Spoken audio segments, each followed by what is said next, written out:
Hello everyone. तो आज हम करने जा रहे हैं कैपेसिटेंस एंड कैपेसिटर। तो दो अलग अलग चीज़ें, एक है कैपेसिटेंस और दूसरा कैपेसिटर। कैपेसिटेंस क्या है? Capacitance is ability to hold charge. Ability to hold charge, इसका क्या मतलब ये हम समझेंगे। इसका मतलब ये है, सबसे पहले तो हमारे पास दो तरह के जो है मटेरियल्स हैं, इंसुलेटर और कंडक्टर। कंडक्टर जो है वो इलेक्ट्रिसिटी को कंडक्ट करेंगे और इंसुलेटर इलेक्ट्रिसिटी को कंडक्ट नहीं करेंगे। लेकिन इंसुलेटर में ही एक कैटेगरी है जिसको हम कहेंगे dielectric. Dielectric, electric से मतलब क्या है? चार्ज। डाई से, डाई का मतलब टू, डाई इलेक्ट्रिक। इसका क्या मतलब है? इंसुलेटर्स में अगर ये कोई डाई इलेक्ट्रिक मटीरियल है और इस डाई इलेक्ट्रिक मटीरियल को हम अगर इलेक्ट्रिक फील्ड में रखेंगे, ठीक है, अगर डाई इलेक्ट्रिक मटीरियल को इलेक्ट्रिक फील्ड में रखेंगे तो ये positive to negative electric field है। इसमें क्या होता है, क्योंकि हमें पता है मटेरियल बना हुआ है किससे? एटम से। एटम में क्या है? न्यूक्लियस और इलेक्ट्रॉन्स। तो इसमें क्या होगा, यहाँ पे जो, क्योंकि यहाँ पे पॉजिटिव चार्ज है तो जितने भी नेगेटिव है वो उस तरफ चले जाएंगे और जितने भी पॉजिटिव है वो इस तरफ आ जाएंगे। इस तरह से इसके अंदर क्या होता है, इसके अंदर एक डायपोल फॉर्म हो गया, जिसके कारण ये इसके अंदर भी एक अपनी फील्ड, ये इधर से इधर इसकी फील्ड है और डायपोल की field internal field E dash, इसके अंदर भी इलेक्ट्रिक फील्ड बन जाएगी। कहाँ से?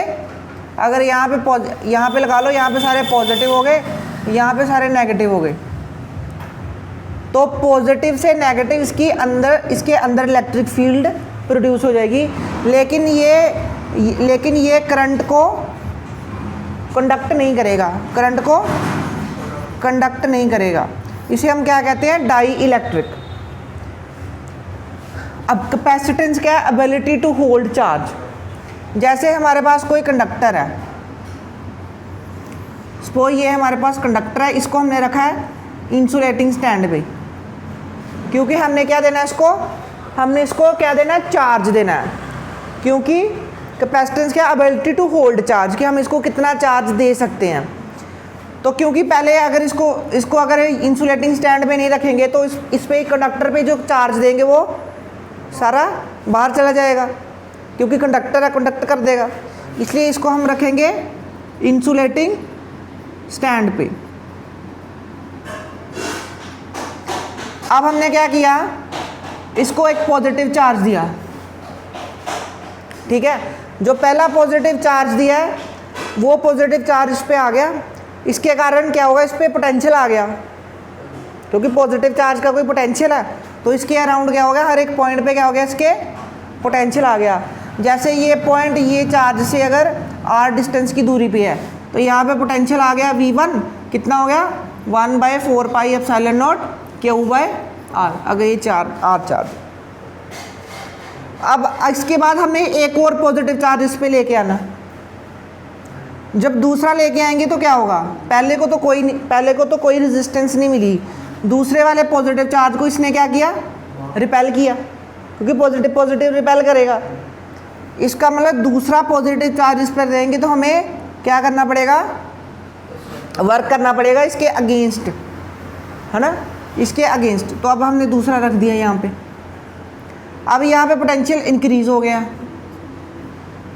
क्योंकि पहले एक चार्ज की वजह से था, अब दो चार्ज की, अब डबल हो गया पोटेंशियल। अब हमने तीसरा लेके आना, जब यहाँ पे तीसरा लेके जाना तो इसको ये दोनों रिपेल कर रहे हैं, ये और ये दोनों इसको रिपेल कर रहे हैं। जब दोनों इसको रिपेल कर रहे हैं तो फिर ये और भी मुश्किल है इस पर तीसरा चार्ज लेना, क्योंकि जैसे जैसे इस पर चार्ज दे रहे हैं क्या वैसे वैसे क्या हो रहा है? इसका पोटेंशियल इंक्रीज हो रहा है।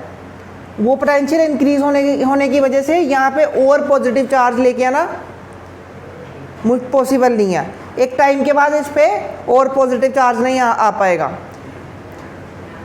अब जैसे हमारे यहाँ पे दो मटेरियल है, एक ये है कि ये दो है, ठीक है, ये 1 हो गया, ये 2, इस पर भी चार्ज दिया, इस पर भी चार्ज दिया।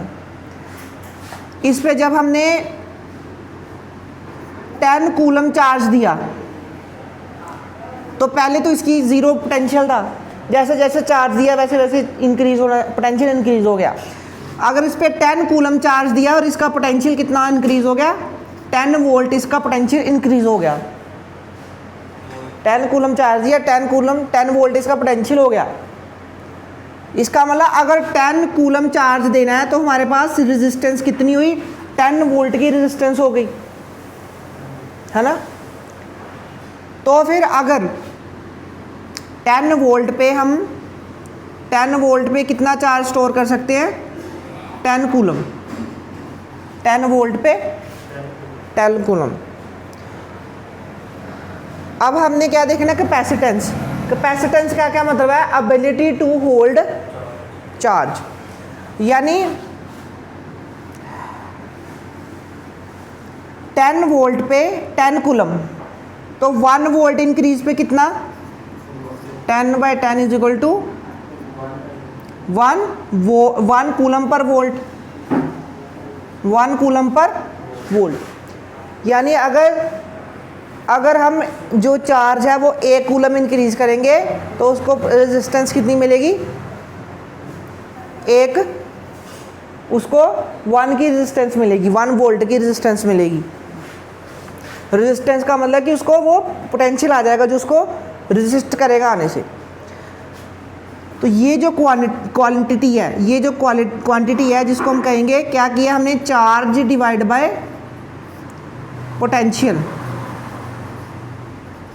Charge divide by increase in potential, increase in charge divide by increase in potential. इसे हम क्या कहेंगे, ये हमारा कैपेसिटेंस, ये क्या है हमारा कैपेसिटेंस। इसकी कैपेसिटेंस कितनी आई है, अगर 10 वोल्ट पे 10 कूलम चार्ज देने पे 10 वोल्ट इंक्रीज हो जाएगा तो इसकी कैपेसिटेंस कितनी है, 1 कूलम पर वोल्ट, यानी 1 कूलम चार्ज दोगे तो 1 वोल्ट पोटेंशियल इंक्रीज हो जाएगा। अब अगर यहाँ पे दूसरा है, अगर इस पे हमने जब 20 कूलम चार्ज दिया तो फिर इसकी पोटेंशियल कितना हो गया, 20, हाँ, तो यहाँ पे कितना हो गया 10, अगर 10 वोल्ट, इसका 10 नहीं इंक्रीज किया, इसका 20 पे सिर्फ 10 इंक्रीज हुआ, तो इसका मतलब 10 वोल्ट पे कितना हो गया 20, 10 वोल्ट पे 20 कूलम चार्ज हो गया। इसका मतलब 1 वोल्ट पे कितना हुआ, 20/1 वोल्ट कितने पे हुआ, 20/10। इसका मतलब कूलम पर वोल्ट, इसका मतलब ये कितना हो गया, 2 कूलम पर वोल्ट। इसका मतलब यहाँ पे 1 वोल्ट इंक्रीज करने पे अगर 2 कूलम चार्ज दोगे तो फिर तो 1 पोटेंशियल 1 वोल्ट इंक्रीज होगा, यानी यहाँ पे रेजिस्टेंस कम है। यहाँ पे अगर आपने 2 दे दिए फिर जाके 1 वोल्ट इंक्रीज हुआ है, और यहाँ पे अगर आपने 1 भी दे दिया तो 1 वोल्ट इंक्रीज हो गया। यहाँ पे क्या, 2 कूलम चार्ज हो गए फिर जाके 1 वोल्ट इंक्रीज होगा, यानी यहाँ पे रेजिस्टेंस क्या है, कम है, यानी इस पे आप ज़्यादा चार्ज स्टोर कर सकते हो, है ना। क्योंकि अगर यहाँ पे 1 वोल्ट है तो यहाँ पे आराम से तीसरा चार्ज भी आ जाएगा, फिर चौथा देंगे 4 आ जाए, फिर जाके ये 2 वोल्ट होगा, है ना। इसका मतलब इसकी कैपेसिटेंस यानी इसकी चार्ज को होल्ड करने की कैपेसिटी ज़्यादा है, यानी ये 1 वोल्ट के पीछे 2 कूलम चार्ज स्टोर कर लेता है, ये 1 वोल्ट के पीछे सिर्फ 1 कूलम चार्ज स्टोर करता है। इसका मतलब इसकी कैपेसिटेंस ज़्यादा, इसको क्या कहेंगे, इसकी C कैपेसिटेंस। तो कैपेसिटेंस के यूनिट क्या है, चार्ज अपॉन पोटेंशियल के एक यूनिट पोटेंशियल इंक्रीज होने पे वे कितना चार्ज स्टोर कर सकता है। और कैपेसिटेंस का वर्क ही क्या है, चार्ज को स्टोर करना, कैपेसिटर का जिस कैपेसिटर क्या है, एक ऐसी अरेंजमेंट जिससे हम उसकी कैपेसिटेंस इंक्रीज़ करेंगे। जैसे हमने इसकी कैपेसिटेंस अब इंक्रीज़ करनी है तो हम भी ये देखेंगे। अब इसके बाद हम ये देखेंगे कि हम इसकी कैपेसिटेंस इंक्रीज़ कैसे कर सकते हैं।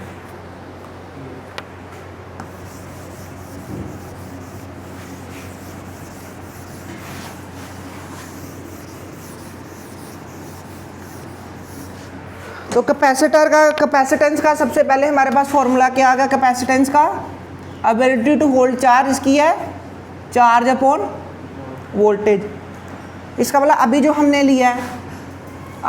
लिया है सफेयर, तो सफेयर के कारण जो है पोटेंशियल कितना होगा तो होता है सफेयर पे 1/4πε0 Q अपॉन R, अगर इसका रेडियस R है, अगर R इसका रेडियस है तो फिर इसकी कैपेसिटेंस क्या हुई ये भी क्या और अपॉन 1/4πε0 Q/R, और इसको Q से Q कैंसिल, ये क्या बन जाएगा 4πε0 इंटू R। ये क्या होगी कैपेसिटेंस किसकी ऑफ ए,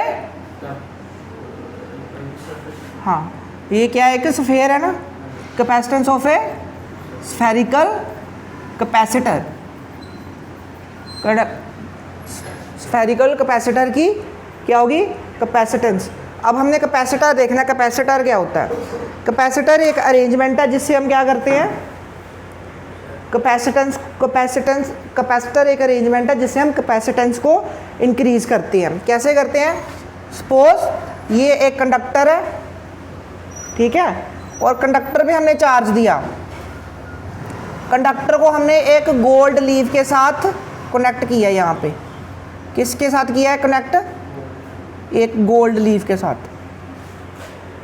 गोल्ड लीफ अगर डाइवर्ज होगा इसका मतलब क्या है, अगर गोल्ड लीफ डाइवर्ज हो गया इसका मतलब कैपेसिटेंस, इसका मतलब कि वोल्टेज इंक्रीज हो गई है, क्योंकि अगर तो चार्ज है ही नहीं है इस प्लेट पे, है ना, अगर चार्ज ही नहीं है तो जो गोल्ड लीफ है वो कैसे होंगे, एकदम जुड़े हुए होंगे। तो जैसे उस पर चार्ज दोगे तो क्या होगा, वो उसकी डाइवर्जेंस स्टार्ट हो जाएगी। जितना ज़्यादा चार्ज दोगे उतनी